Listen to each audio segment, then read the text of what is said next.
Hello friends, welcome to our YouTube channel. આજે મિત્રો આપણે માહિતી મેળવીશું પોલીસ વિભાગમાં ભરતીને લઈને મોટા ન્યૂઝ. પોલીસ વિભાગમાં મહેકમ મુજબ ભરતી ન થતાં હાઈકોર્ટની સુઓ મોટો. કોર્ટે કહ્યું નિયમિત ભરતી કરાવી હોય તો યોગ્ય ઉમેદવાર ન મળે તેવું ન બને. 7,000 જગ્યા પર ભરતીનું આયોજન હોવાનું સરકારનું સોગંદનામું. રાજ્યભરની પોલીસ ફોર્સમાં મહેકમ મુજબ ભરતી નહીં કરાતી હોવાથી સુઓ મોટો જાહેર હિતની અરજી કરાઈ છે, જેની સુનાવણી દરમિયાન ચીફ જસ્ટિસ સુનિતા અગ્રવાલની ખંડપીઠે ગૃહ વિભાગને 2023ની સ્થિતિ મુજબ કેટલી જગ્યા ખાલી પડી છે તે ભરવા આદેશ કર્યો છે અને છેલ્લા થોડા વર્ષોથી કેટલી ભરતી કરી તેની વિગતો પણ રજૂ કરવા આદેશ કર્યા છે.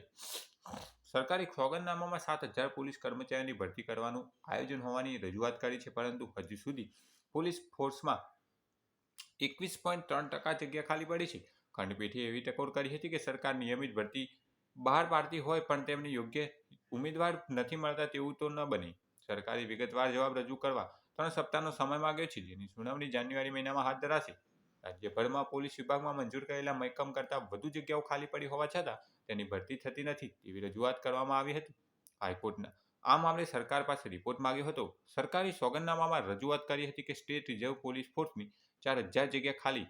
હાઈકોર્ટે એવો સવાલ કર્યો છે કે છેલ્લા 3 વર્ષમાં પોલીસ વિભાગમાં કેટલી ભરતી કરી, કઈ પોસ્ટ માટે ભરતી કરી તેની વિગતો રજૂ કરો. એટલે કે મિત્રો, સરકારે આ પ્રશ્નના જવાબમાં 7,000 જગ્યાઓ પર ભરતીનું આયોજન કરવાનું જણાવવામાં આવી રહ્યું છે. એટલે કે ટૂંક જ સમયમાં પોલીસ વિભાગમાં પણ ભરતી હાથ ધરાશે. Thanks for watching this video. Thanks and good bye.